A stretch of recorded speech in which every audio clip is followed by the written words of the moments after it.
Хочу с вами поделиться, как я принимаю заказы. Например, клиент захотел пошить платье. У него уже есть ткань. При встрече мы обговариваем фасон, и по вот этому шаблону я зарисовываю эскиз изделия, снимаю все необходимые мерки, проговариваем все детали. Также я прописываю наличие ткани, какая нужна фурнитура, стоимость изделия и дни встреч. Это называется паспорт изделия.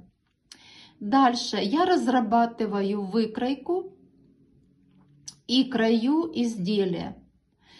Произошла первая примерка изделия.